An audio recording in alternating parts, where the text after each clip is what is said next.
Hello students, today I'll be discussing the topic concept of interest and the kinds of interest under the subject business economics for the students of BCom 4th semester. Students, we must all know what is interest. First of all, हम लोग को interest का मतलब समझ में आना चाहिए. Interest क्या होता है? It is the reward which is been given for using capital. We all know that we have four factors of production: land, labor, capital and entrepreneur. And for each of these factors of production, when we acquire the services of these factor of production, in return we give certain reward, and that reward is different for each of the factors of production. And for capital, the reward is interest. So when we use the capital, so its reward is interest. And if you talk about in simple terms, interest क्या होता है? Interest एक payment होता है जो कि borrower करता है किसको? लेंडर को. बोरोवर जब लेंडर को पेमेंट करता है, क्यों पेमेंट करता है? क्योंकि बोरोवर ने मनी बोरो किया है. किससे बोरो किया है? लेंडर से. तो लेंडर जब पैसा देता है बोरोवर को, तो in return the lender charge certain interest, and that interest is been fixed by the lender and that is called as the rate of interest. ठीक है, जैसे मान लीजिए किसी ने 50,000 का लोन लिया है, ठीक है, और बदले में जब उसको वापस करना होगा तो 1,000 एक्स्ट्रा वापस करना है. तो ये 1,000 क्या हो गया? This is the interest and this 50,000 is what? This is the principal amount. तो जब वो उसको वापस करना रहेगा तो टोटल कितना वापस करना रहेगा? 51,000 रुपीज़. ठीक है. तो बोरोवर जब लेंडर से बोरो करता है तो बदले में उसको एक प्राइस पे करनी होती है. उस प्राइस को हम लोग कहते हैं interest. Okay.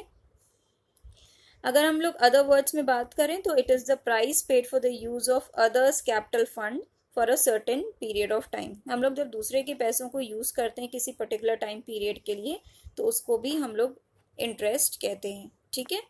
Now in economics, when we talk in terms of economics, तो इकोनॉमिक्स में कैपिटल का मतलब क्या होता है? What is capital? कैपिटल का मतलब होता है जो भी फंड बोरो किया जाता है, that is borrowed for the purpose of investment in business. Business में इन्वेस्टमेंट के लिए फंड को बोरो किया जाता है, and the fund is borrowed from the financial institutions, and these financial institutions charge a specific rate of interest. एक particular rate of interest जो है आपसे चार्ज किया जाता है. ठीक है. सो बेसिकली इंटरेस्ट के कॉन्सेप्ट में जो है दो पार्टीज होती हैं, एक होता है बोरोवर और एक होता है lender. Now there are certain definitions which has been given. The first important definition is given by Marshall. Marshall ने बोला है कि what is interest? The payment made by borrower for the use of loan.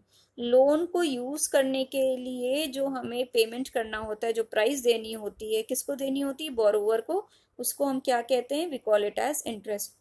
JS. Mill ने define किया interest को कि interest is the remuneration for the mere abstinence. Remuneration for mere abstinence का मतलब क्या होता है कि अगर हम अपने पैसे से कुछ टाइम के लिए अलग हो रहे हैं, दूर हो रहे हैं, हम किसी को पैसा दे रहे हैं, तो उस टाइम पीरियड के लिए हम एक रेम्यूनरेशन चार्ज करते हैं. That remuneration is called interest. Like for example, if I am giving a loan of ₹50,000 to someone, तो definitely I will be asking for interest. Why? Because अगर मेरे पास इस समय 50,000 होता तो I would have invested it somewhere, and when I would have invested it, definitely I would have got certain return out of it. लेकिन जब मैं अपने ही पैसे से दूर हो रही हूँ, I am giving it as a loan to someone else, तो उस जो मुझे मिलना चाहिए था in the form of interest और dividend, that I would be taking it from the person who has borrowed the money from me. तो यहाँ एब्सटिनेंस का मतलब होता है एब्सटेन होना. ठीक है. कीन्स ने भी कुछ इसी तरह से डिफाइन किया है इंटरेस्ट को, बट इन्होंने लिक्विडिटी के फॉर्म में डिफाइन किया है. And Seligman has defined interest is a return from the fund of capital. So there are certain definitions of interest. Next we will talk about the types of interest. So basically there are two types of interest: net interest and gross interest. Let's have a look at what is net interest. Net का मतलब होता है कि हमने जो भी interest दिया है, that is being given exclusively for the use of capital only. ठीक है. सिर्फ कैपिटल को यूज करने के लिए हम जो पेमेंट कर रहे हैं, जो प्राइस दे रहे हैं, उसको हम लोग नेट इंटरेस्ट कहते हैं या फिर प्योर इंटरेस्ट कहते हैं. ठीक है. ऐसा हम लोग क्यों कह रहे हैं? इसको प्योर इंटरेस्ट क्यों कह रहे हैं? देखिए, दूसरा वाला जो पार्ट है वो है ग्रॉस इंटरेस्ट. तो ग्रॉस इंटरेस्ट क्या होता है? ग्रॉस का मतलब टोटल होता है ना. तो ग्रॉस मतलब कि इंटरेस्ट, जो नेट इंटरेस्ट है वो तो हमें देना ही है, उसके साथ हमें और भी चीज़ें देनी है, और चीज़ें जैसे कि अब let's have a look at the Briggs and Jordan ने जो ग्रॉस इंटरेस्ट को डिफाइन किया है। तो gross interest is a payment made by the borrower to the lender is called gross interest और कॉम्पोजिट इंटरेस्ट। ग्रॉस इंटरेस्ट को हम लोग कॉम्पोजिट इंटरेस्ट भी कहते हैं। इट इंक्लूड्स, इसमें और क्या क्या चीज़ें रहती हैं? It includes payment for loan of capital, payment to cover risk for loss which may be a personal risk और अ बिजनेस रिस्क। तो इसमें अगर हम लोग बात कर रहे हैं ग्रॉस इंटरेस्ट की, तो नेट इंटरेस्ट के साथ साथ हम और भी कुछ पैसा एक्स्ट्रा लेते हैं बोरोवर से, चाहे वो पर्सनल रिस्क के लिए ले रहे हो या बिजनेस रिस्क के लिए ले रहे हो, तो उसको हम ग्रॉस इंटरेस्ट कहेंगे। ठीक है। मार्शल ने भी ग्रॉस इंटरेस्ट को डिफाइन किया है। He define interest of which we speak when we say that interest is the earning of the capital simply or the reward of waiting simply is net interest, but what commonly passes by the name of interest includes other elements beside this. अब other elements में क्या क्या आता है? other elements में देखिए क्या क्या आता है। payment for inconvenience, cost of administering credit and payment of risk, ये चीज़ें भी हमारे ग्रॉस इंटरेस्ट का पार्ट होती हैं। यानी ग्रॉस इंटरेस्ट क्या होता है? Net interest plus payment of risk plus payment for inconvenience plus cost of administrating risk, इन चार चीज़ों को मिला के जो है ग्रॉस इंटरेस्ट बनता है। ठीक है। अब ये चारों चीज़ें हैं क्या? See in I have presented in the form of a diagram also. Elements of gross interest is net interest plus insurance against risk, reward for inconvenience and expenses over management services. Now let's have a look at one by one. Payment or compensation for risk. इसका मतलब क्या होता है? Payment और compensation of risk. देखिए क्या होता है कि जो डेटर्स होते हैं, यानी जिन्होंने लोन लिया, यानी जो बोरोवर्स होते हैं, तो ज़रूरी नहीं है कि हर बोरोवर आपका पैसा आपको वापस कर ही दे। रिस्क एलिमेंट इसमें बहुत हाई होता है, और जहाँ हाई एलिमेंट ऑफ रिस्क होता है वहाँ रेट ऑफ इंटरेस्ट भी जो लेंडर यानी जो क्रेडिटर है वो हाई ही चार्ज करेगा, वो लो चार्ज नहीं करेगा। ठीक है। तो यहाँ पे क्या होता है कि एज वी ऑल नो कि जो डेटर्स होते हैं, जैसे मैंने 10 लोगों को लोन दिया हुआ है, जिसमें से 8 ऑफ देम ऑन हुम I feel very very confident कि ये हमारे गुड डेटर्स हैं, ये हमें पैसा ज़रूर देंगे। 2 के ऊपर मुझे बहुत डाउट है, they may turn out to be bad debtors. ठीक है। तो वहाँ पे रिस्क हाई है, तो ज़रूरी नहीं है कि वो लोग मुझे पैसा वापस दे ही दें। तो what I would do is that कि I'm not sure that whether they'll be returning the amount of money that I've given to them or not. So the creditor do what? The creditor covers this risk by charging some extra money from the debtor. ठीक है। तो creditor क्या करते हैं? इस risk को cover करने के लिए the creditor charges more in addition to the net interest. इसको कहते हैं पेमेंट और कॉम्पनसेशन फॉर रिस्क। यानी अगर हमें पता है कि यहाँ पे रिस्क फैक्टर बहुत ज़्यादा है और पैसा डूबने की भी सिचुएशन है, हो सकता है ना भी मिले, तो इस रिस्क को कवर करने के लिए lender charges more in addition to the net interest. ठीक है।